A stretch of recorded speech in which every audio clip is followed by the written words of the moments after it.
جو ہمارا لیکچر ہے وہ کنٹینیو ہے اور چیپٹر تھا declining and reawakening of the Muslim, اور چیپٹر تھا the decline and the reawakening of the Muslim. یعنی ہم نے پریویس چیپٹر میں مسلمانوں کے ڈیکلائن کے بارے میں بتایا تھا، وہ کیا ریزن تھے کہ مسلمانوں کا اتنا بڑا امپائر اور اتنی بڑی گلوریس جو گولڈن ایرا تھا مسلمانوں کا، وہ کیوں ڈیکلائن ہونا شروع ہو گیا. جب ویلتھی تھے مسلمان بغداد میں، مڈل ایسٹ میں، اور ایجوکیشن وائز اور ملٹری وائز اور بہت بڑی ایکسپینڈ تھی مسلمانوں کی جو کنگڈم تھی، وہ افریقہ، یورپ اور سینٹرل ایشیا اور سندھ تک تھی. ایسا کیا ہوا کہ وہ گریجولی ڈکلائن ہونا شروع ہو گئی؟ وہ ریزنس ہم نے اپنے پریویس لیکچر میں بتائے تھے، اور اس لیکچر میں ہم ری اویکننگ کے بارے میں بتائیں گے، جو انڈیا اور مسلم ورلڈ کے ڈفرینٹ ایریاز میں ری اویکننگ موومنٹ جو شروع ہوئی ان کے بارے میں بتائیں گے. یعنی وہ ان موومنٹس کو کیا ہم کہتے ہیں؟ ان موومنٹس کو کہتے ہیں ریوائولسٹ موومنٹ. یعنی وہ جو ریوائول ہونا شروع، دوبارہ سے وہ کیا پرسنالٹیز تھی، وہ کون لوگ تھے جو پھر سے مسلمانوں کو کوشش، جنہوں نے اسٹرگل کی کہ مسلمان پھر سے اس ریوائول، اپنا جو پریویس گلوریس ٹائم تھا، واپس اسی پہ آئے. اور ہم اس جو پورشن ہے آج کے اس لیکچر میں ہم ان تمام پرسنالٹیز کو جو ہے وہ ڈسکس کریں گے، جو سب کانٹیننٹ کی بھی ہے اور دوسرے جو مسلم ورلڈ ہے اس کو بھی ہم ڈسکس کریں گے. اچھا ڈفرینٹ جو مسلم ورلڈ کی جو پرسنالٹیز تھی جنہوں نے مسلمانوں میں ری اویکننگ کی جو ہے وہ اسٹرگل شروع کی، ان پرسنالٹیز کو ہم اپنے نیکسٹ چیپٹر جو چیپٹر ہے national unity and the freedom movement, اس پہ ہم ڈسکس کریں گے. اس پورے چیپٹر میں ہم سب کانٹیننٹ کی جو ریوائولسٹ پرسنالٹیز تھی وہ کون کون سی تھی، ہم ان کو ڈسکس کریں گے.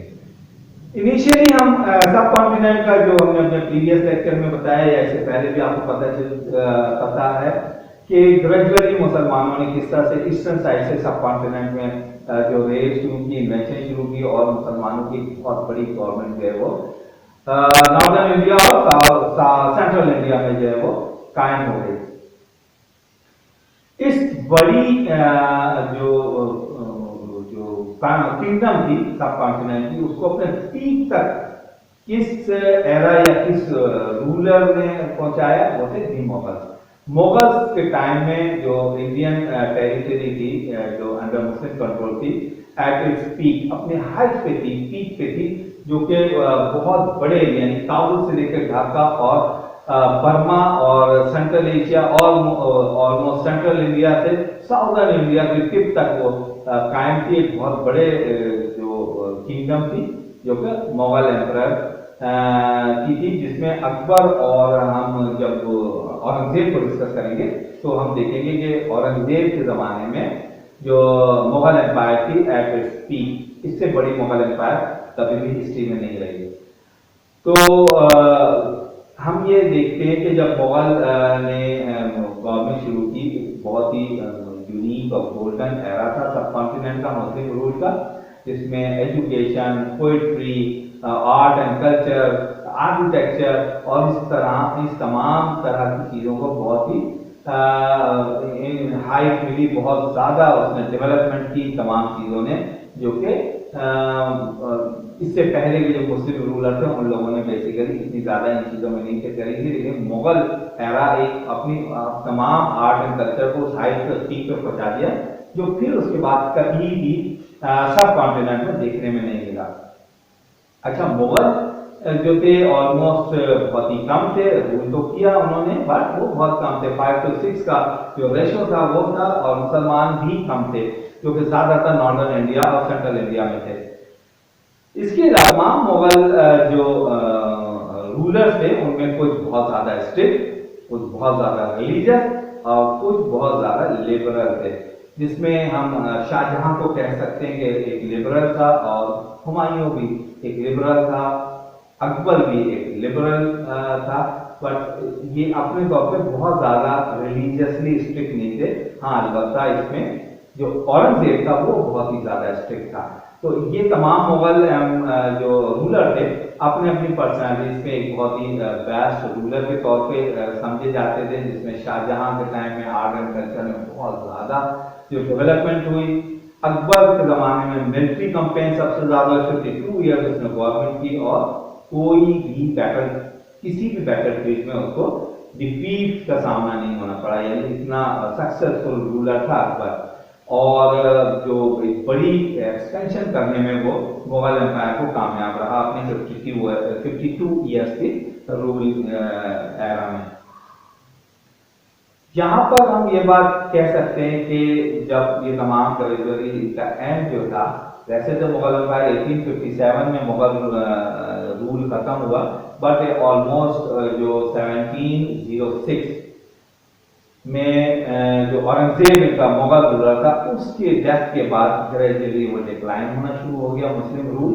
اور اس کی ریزن یہ تھا کہ بہت جو اورنگزیب تھا آلموسٹ اس نے بھی 50 ایئرس تک گورنمنٹ کیا. وہ کنٹینیو جو ہے وہ اس کی جو ٹائم رہا وہ بیٹل فیلڈ میں گزرا، جنگیں کرتا رہا، سکھ سے، جاٹ سے، مراٹھا سے، اور ڈفرینٹ وہ کنٹینیو جنگ رہا. اس کا نتیجہ یہ نکلا کہ گورنمنٹ جو فائنینشلی تھی وہ ویک ہوتی چلی گئی. جب فائنینشلی ویک ہوئی تو اس کو اورنگزیب کو نئے ٹیکسز لگانے پڑے، جس کی وجہ سے وہاں کی جو پیپل یا لوگ تھے وہ بھی اس سے اتنے زیادہ خوش نہیں تھے.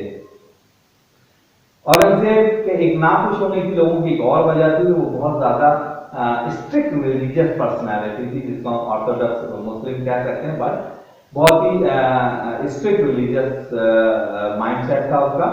اور جس کی وجہ سے بہت جو تھوڑے سے لبرل لوگ ہوا کرتے تھے یا دوسرے جو نان مسلم تھے ان کے لیے بھی پرابلم ہوئی اتنے زیادہ اسٹرکٹنس کی وجہ سے. اس سے پہلے جو مسلم رولر تھے وہ بہت زیادہ ریلیجیس تو تھے، لیکن اپنے مذہبی طور پہ اتنے زیادہ اسٹرکٹ نہیں تھے، کیونکہ ان کو گورنمنٹ جو تھی ایک بڑی میجورٹی یعنی ہندو میجورٹی کے درمیان کرنی تھی، لہٰذا وہ بڑی بیلنس طریقے سے لے کے چل رہے تھے اپنی تمام گورنمنٹ کو، تاکہ ہر ان کی کنگڈم میں ہر کوئی خوش رہے. انہوں نے بہت سارے ایسے اسٹیپ بھی لیے جس کی وجہ سے وہ خوش ہیں. بہت بار ایسے اسٹیپ بھی لے لیے جس کی وجہ سے مسلمان بہت پریشان بھی ہو غصے میں. جیسے اکبر نے کچھ ایسے اسٹیپ ریلیجیسلی لے لیے تھے جس کی وجہ سے اس نے ایک نیا جو ریلیجن بنا دیا جس کو دین اکبری یا دین الہی کے نام سے ہم جانتے ہیں. وہ اسی وجہ سے اسے بنایا تھا تاکہ ہندو مسلم ایک یونٹی رہے اور ایک سب مل جل کے خوش رہے، جس کی وجہ سے مسلمان بہت پریشان ہو گئے تھے. اور اس کا